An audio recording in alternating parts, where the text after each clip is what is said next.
사실 떨어지는 감을 그냥 누워서 입 벌리고 기다리고 있다 이런 정도의 관점을 좀 보셔야 되지 않을까 생각합니다. 저는 뭐 코스닥의 3천이 올해 내로 도달된다 이런 관점보다는 내년이나 내후년 정도까지 좀 긴 호흡으로 보실 필요가 있다. 왜냐하면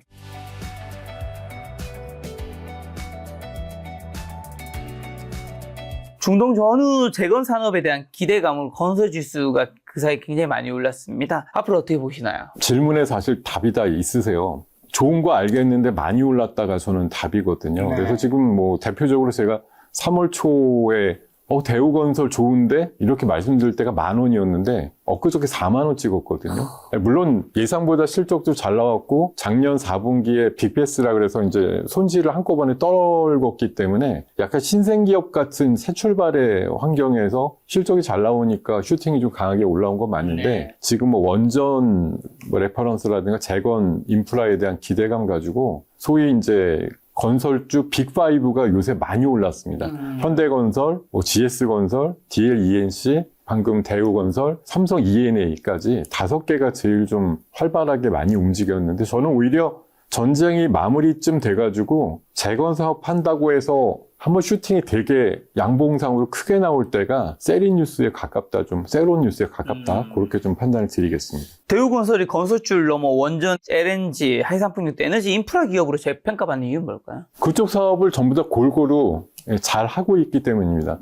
최근에 그 체코 원전 그 5호기, 6호기에도 컨소시엄으로 참여한 바가 있고요. 얼마 전에 대통령께서 우리 베트남 가서 베트남 원전 지금 1, 2호기 수주 관련해서 굉장히 좀 나름대로 네. 공을 들이고 왔거든요. 그쪽에 또 컨소시엄에도 참여될 가능성이 높다는 판단. 그리고 LNG 쪽은 나이지리아 쪽에 거대 프로젝트를 경험해 본 바가 있어서 특히 아프리카 계열 쪽 나라들이 LNG 쪽 사업하는데 추가적인 레퍼런스로 한번 작용될 가능성이 높고요. 그리고 그 풍력하고 뭔 상관이야라고 생각하실 텐데 완도 쪽에 그 해상풍력 그 프로젝트의 하부 구조, 그러니까 풍력이니까 뭐 배 이제 해상풍력이잖아요. 그러면 아래 그 바닷물의 어떤 파도라든가 이런 것들 견딜 수 있는 하부 작업에 대한 이것들이 굉장히 튼튼하게 들어가야 되는데 그런 것들을 실증 사업을 해본 경험이 있기 때문에 원전과 LNG, 풍력까지 아우르는 다양한 좀 탤런트를 갖고 있는 기업으로 판단하고 있습니다. 자, 건설 자재 가격 상승은 근데 호르무즈 해협 봉쇄 리스크가 국내 건설사들의 해외 수주 실무에 끼칠 구체적인 위협은요? 있죠.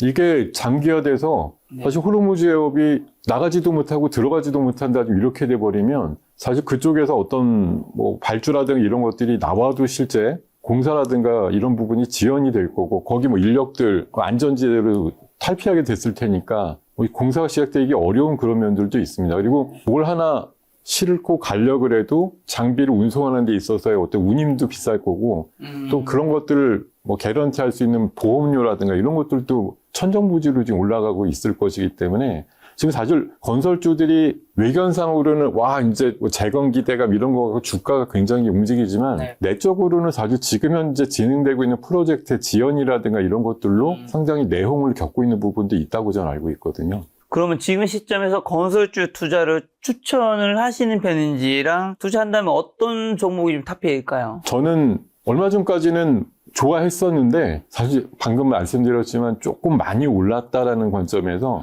조금 조심스럽고 그래도 조금 덜 오른 쪽이라고 하면 LNG 플랜트 쪽에 강점을 갖고 있는 삼성 E&A를 좀 말씀드리고 싶습니다. 그게 그래도 카타르라든가 이런 쪽이 최근에 LNG 관련된 피해를 많이 봤는데 그거 원래 카타르에서 얘기하기로는 고쳐서 새로 가동시키려면 3년에서 5년 걸린다고 하는데 제가 알기로는 삼성 E&A가 그 모듈러 공법을 통해 가지고 밖에서 거의 다 프레임을 짜가지고 갖고 와서 그냥 우리 모듈러 주택이라고 하잖아요. 그냥 일일이 다 콘크리트 버가지고 현장에서 만드는 게 아니라 블록을 미리 다 만들어가지고 하게 되면 공기가 엄청나게 단축되는 그런 기술을 갖고 있다고 알고 있어서 아마 그런 쪽으로 수주를 좀 따게 되면 꽤나 성과를 올리지 않을까 그렇게 전망을 하고 있습니다. 연기금이 또 SK 하이닉스 비중을 줄이고 SK 스퀘어를 집중 매수하는 리밸런싱 전략의 배경과 개인 투자자들이 참고했을 만한 교훈은 뭘까요? 그 부분은 최근에 좀 기사화도 많이 됐던 내용인데요. 이제 연기금 같은 경우는 보통 이제 한 종목에 들어가는 최대 비중을 10% 정도로 좀 규정을 하고 있다 그래요. 근데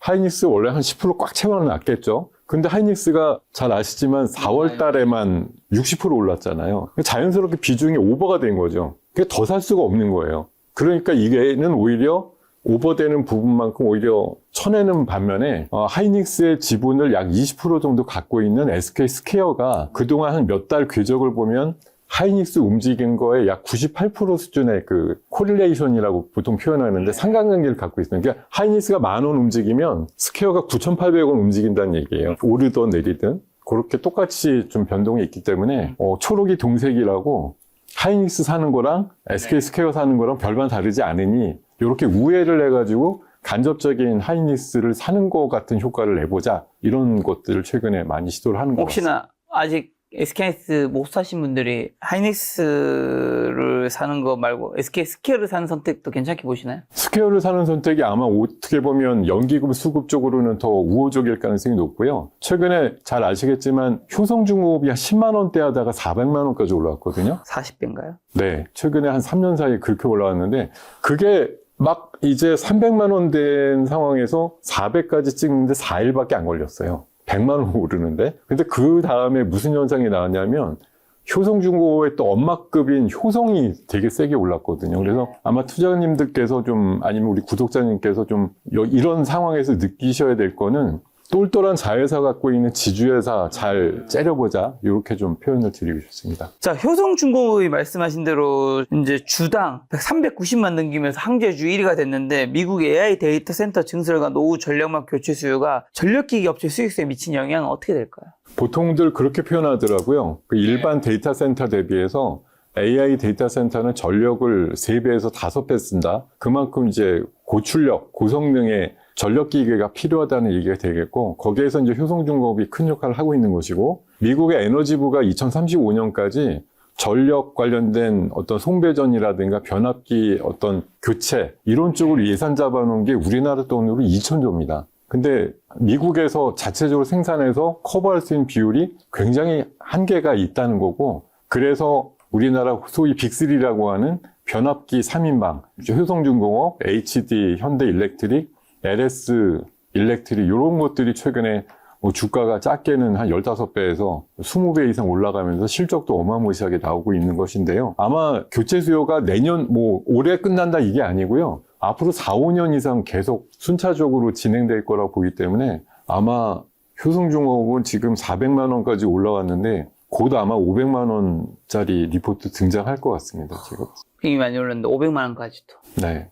자, 그리고 또 증시 거래대금 급증으로 주요 증권사들이 역대급 실적 기록하고 있습니다. 증권주를 단순한 배당주가 아닌 성장주 관점에서 접근해도 괜찮은지랑 지금 증권주 투자는 어떻게 보시나요? 지금 증권주 물론 이제 시장의 어떤 크기와 거래대금 확대에 맞춰서 최차적으로 올라온 증권주들이 많긴 많은데 이게 또 6천 정도 내외에서의 어떤 증권주랑 6천 후반대나 7천을 넘어갈 때 증권주는 또 다른 위상이라고 저는 생각이 들거든요. 지금 하루에 거래대금이 약 50조 정도 내외, 양시장 합치면. 근데 잘 아시겠지만 덩치들이 커지면 똑같은 주식수를 매매를 해도 거래대금이 훨씬 늘어나게 되죠. 네. 덩치가 커지니까. 그래서 아마 7천 이후에는 증권주에 대한 새로운 좀 시각이 다시 생길 것 같다는 생각이 들고, 잘 아시겠지만 지금 신용공여 금액이 거의 이 꼭지에 차 있는데 전혀 줄지가 않거든요. 근데 사실 증권사가 거래대금이 많은 것도 물론 이롭긴 하지만 사실 요새 거래 수수료 자체는 많이 받진 않아요. 근데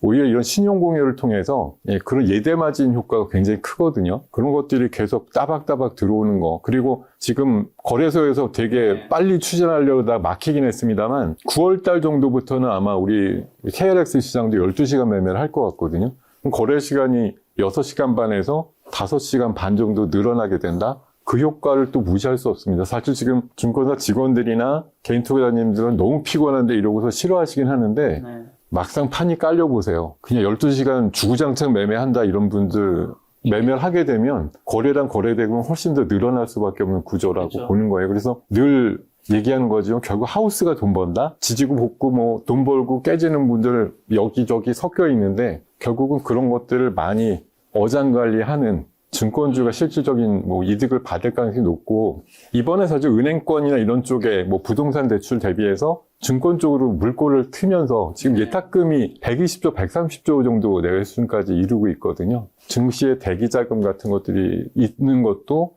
증권시장 또 증권주에는 아주 든든한 지원군이라고 볼 수도 있고, 또 증권 쪽에 사업이 계속 확대되는 거, 이런 것들까지도, 그리고 정부의 정책이 증권시장을 훨씬 더 크고, 이번에 뭐 코스피 5천은 어쨌든 달성이 됐잖아요. 근데 코스피 3천에 대한 예, 또 아주 이상적인 목표치가 있는데, 그게 잘 아시겠죠? 지금 한 700조 남짓 되는 코스닥 시장이 3천이 된다는 얘기는 코스닥 시총이 또 2천조가 된다는 얘기거든요. 그럼 그것들이 굴러갈 때 지금보다 3배 이상의 거래대금과 거래량이 폭증한다? 이렇게 생각해 보시면 증권주는 뭐 사실 떨어지는 감을 그냥 누워서 입 벌리고 기다리고 있다, 이런 정도의 관점을 좀 보셔야 되지 않을까 생각합니다. 증권주는 탑픽 종목 좀 어디를 봐야 될까요? 뭐 아무래도 요새는 그 IPO 이런 것들이 조금 부진한 반면에 레버리지, 그러니까 브로커리지 쪽이 워낙 좀 좋거든요. 그래서 최근에 미국에서 왜 스페이스X 같은 거나 오픈 AI도 그 IPO를 하게 되면 일반 청약이란 해외 투자가 청약도 가능하다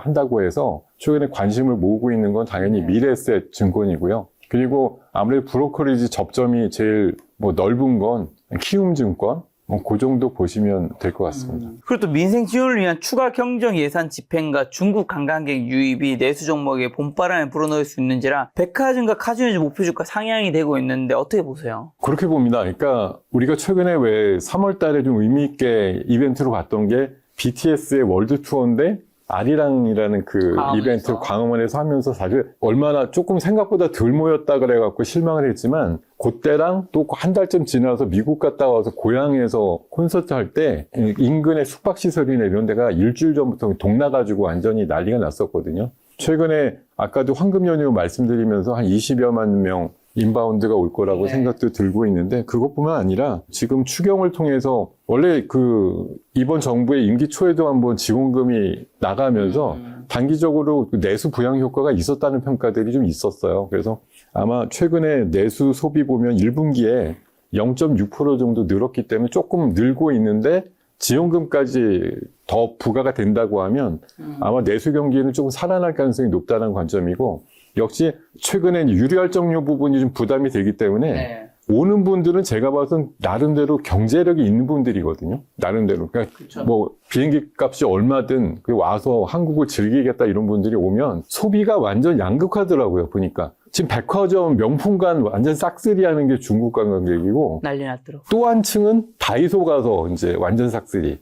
양쪽으로 양극화되어 있어요. 그래서 지금 백화점 주가들도 뭐 명품관의 그런 싹쓸이 효과로 인한 판매 급증효과 이런 것들이 충분히 있을 거고요. 역시 조금 돈 있는 그런 분들이 와서 카지노 같은 것들을 하기 때문에 드랍률 같은 것들의 개선에 대한 기대감, 이런 것들이 관련된 카지노주의 목표 주가를 올릴 수 있는 정당성이 부여된다고 말씀드리겠습니다. 백화점은 사실 3개밖에 없잖아요. 한국에서는. 네. 현대, 롯데, 신세계. 다 괜찮게 보시나요, 그러면? 저는 최근엔 좀 개인적으로는 현대 쪽이 좀 괜찮은 것 같아요. 예. 혹시 어떤 이유로? 일단은 여기 그 여의도에 더현대서울? 네, 거기가 뭐 MG뿐만 아니라 외국인들 관광객의 뭐 필수 코스 이런 식으로 좀 많이 리뉴얼이 된 다음에 북적북적 하고 있다는 얘기들이 많아서 현대백화점 쪽이 좀 유리하지 않을까 생각하고 있습니다. 그리고 또 기업가치 제고를 위한 밸류업 프로그램이 시행 중이지만 상장사 10곳 중 6곳은 여전히 주가 순자산 비율 1배 미만인데, 저 PBR 종목 어떻게 보고 어떤 저 PBR 종목 사야 하는 걸까요? 사실 뭐 대통령께서도 자주 지적하는 부분이에요. 어떻게 회사가 장부나 이제 자산 가치 대비해서 시가총액이 더 적을 수가 있냐라는 이제 얘기를 가끔 하시거든요. 사실 뭐 한편으로 보면 그렇지, 말이 안 되지. 그러니까 그 정도만큼은 올라주는 게 맞지. 그러면 말씀 주신 대로 지금 한 60, 70% 정도 되는 PBR이 1배도 안 되는 기업이 그만큼만 올라줘도 사실은 지수가 8, 9천은 금방 가겠죠.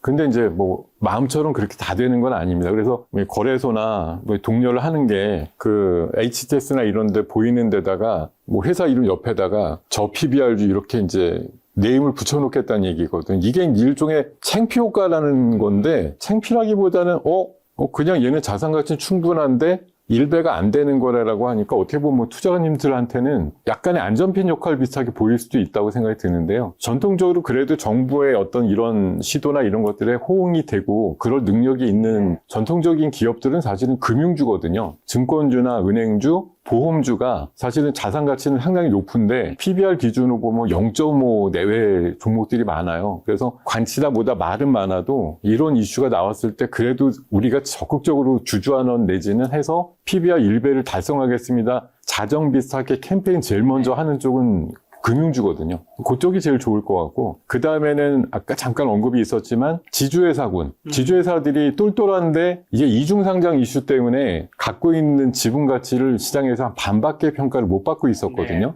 그런 것들만 제대로 평가를 받아도 아마 지주회사군들이 지금보다 50에서 100% 정도 더 평가를 받아야 되는 가능성도 있다고 보고요. 또 한 가지는 전통적으로 PER, PBR이 낮은 회사 중에 하나가 사실은 그 자동차 부품주들이에요. 성과는 꽤 있고 PER이 뭐 8배, 5배 이런 애들이 수두룩한데도 자산 가치도 공장 부지라든가 뭐 연구 이런 시설들 해서 꽤 높은데도 가격이 낮아서 시가총액이 늘 아쉬운 종목군들인데 이런 녀석들도 아마 전통적으로는 좀 그랬지만 PBR 1배까지 끌어올린다라는 그런 정책에 좀 부합이 된다고 하면 지금보다 주가는 뭐 30에서 50% 이상 올라갈 수 있는 요인들이 충분히 담겨있는 종목들이 많다 이렇게 말씀드리겠습니다. 지주회사는 탑픽 어떤 회사를 좀 봐야 될까요? 지주회사요? 네. 아무래도 저는 뭐 최근에 이제 롯데지주라든가 SK 같은 그런 회사들 그리고 최근에 이게 좀 시장의 공통적인 현상인데 뭐 LIG라든가 LS 또 두산, 한화 충분한 계열사 중에 이제 제조업 역량을 갖고 있는 회사들의 지주회사들 이런 것들이 저는 좀 특정이 됐으면 좋겠다고 생각하고 있습니다. 정부에서 코스닥 시장의 부실기업 퇴출 정책과 세그먼트 개편이 전체 지수의 질적 성장과 밸류에이션 부담 완화에 어떤 도움을 줄까요? 사실은 이번에 코스닥을 뭐 3천까지 만든다고 하면서 강론으로 제시된 것 중에 말씀 주신 흔히 말해서 동전주 퇴출이죠. 액면가 안 되는 녀석들 이를테면 액면가도 아니에요. 1,000원 안 되면 퇴출, 이제 이런 식으로 좀 많이 가이드라인이 나왔는데, 6월 말 기준으로 지금 대상 기업이 한 200개 남짓 되거든요. 그런 것들이 아마 전부 다 뭐 필사의 탈출을 하려고 노력을 하겠지만, 그러지 못하는 기업들은 아마 제 생각에는 적어도 한 7월 달 되면 한 100여 개 정도는 나가지 않을까 그런 생각을 해보고 됩니다. 그럼 어쨌든 1,500개 정도 중에 약 10% 가까이가 일단 좀 나간다고 하면, 흔히 말해서 좀 무게만 있고, 어떤 시장에 어떤 가치를 전혀 제공하지 못했던 약간 헛개비 같은 기업들이 일부 사라진다라는 관점이 있고요. 그리고 잘 아시겠지만 이제 리그제 도입을 한다고 하잖아요. 프리미어 리그 쪽에 한 100여 개 정도의 이제 풀을 만들고 나머지는 일반 리그로 하게 되는데 아마 뭐 일반 리그 회사의 꿈은 프리미어 리그로 진출하는 거겠죠. 거기에서 이제 약간 엑셀레이터 효과가 좀 있을 거라고 생각이 들고요. 그리고 궁극적으로 저는 기본적으로 현재 1000대 초반에 있는 코스닥 지수가 뭐 1500 넘고 2000 넘으려면은 매기 효과를 가진 신규 IPO 기업들이 굉장히 많이 좀 들어와서 코스닥의 체질 자체를 바꿔야 된다고 생각하는데 정부도 그런 시도를 많이 하려고 합니다. 그래서 최근에 뭐 스타트업 회사들 중에 조단위급의 그런 유니콘 기업들을 뭐 나스닥이 아니라 코스닥 쪽으로 유치하려고 굉장히 좀 길을 좀 열어주는 분위기고 거기에 좀 호응하겠다 이런 기업들이 일부 나오고 있어서 그런 녀석들이 들어와서 체질을 바꾸고 코스닥 150의 구성 종목을 적어도 한 20, 30개 정도 바꿔주면서 잘 아시잖아요. 지금 하이닉스가 분기에 한 40조 가까이 벌었잖아요. 근데 지금 코스닥 그 시가총액이 물론 하이닉스보다 조금 적긴 하지만 전체 시가총액이 하이닉스가 한 달에서 2달 정도 버는 게 전체 코스닥 기업의 순이익하고 거의 맞먹거나 더 많이 벌거든요. 그러니까 지금 있는 기업들이 개과천선에서 하이닉스급까지 되지는 않을 거기 때문에 그럴 능력치가 있는 장외에 있는 아주 싱싱하고 튼튼한 기업들을 많이 코스닥 쪽으로 유치해야 된다라는 관점에서 보면 저는 뭐 코스닥의 3천이 올해 내로 도달된다 이런 관점보다는 내년이나 내후년 정도까지 좀 긴 호흡으로 볼 필요가 있다. 왜냐하면 뭐 IPO가 뭐 하루에 몇 개씩 막 되는 게 아니기 때문에 한 달에 뭐 한두 개 정도의 우량 기업들이 계속 들어오게 되면 아마 한 2년 정도의 프로젝트다 이렇게 보셔야 될 거예요. 아무래도 코스피는 대형주고 코스닥에는 중소형주들이 많은데 코스닥에서 특히 눈여겨봐야 될 종목들 혹시 있을까요? 코스닥에서요? 네. 지금 있는 녀석들 중에요? 지금 사실은 코스닥 150의 종목들 보면 시가총액 비율이라든가 종목 그 비로 봤을 때 비중이 제일 높은 건 아이러니하게도 제약바이오인데 최근에 잘 아시지만 제약바이오단의 그 종목들마다 몇 개가 좀 노이즈를 나타내면서 전체 시장을 끌어내리는 현상들이 있었거든요. 그게 이제 사실 때로 몰려다니는 건 옛날부터 좀 있긴 있었으나 그건 사실 개별 종목의 이슈잖아요. 그래서 같이 좀 뭐 동료의식 느껴서 같이 무너지고 이런 것들은 좀 지양돼야 되지 않을까 생각이 들고 의외로 아까 일정으로 말씀드렸던 5월 29일 날 열리는 아스코 같은 미국 그 임상 종양학회 이런 것 쪽에 출품하는 그런 기업들 중심으로 리스트를 만들어서 저점 매수 노려보시는 전략이 5월 달엔 필요하겠다 이런 말씀 드리겠습니다.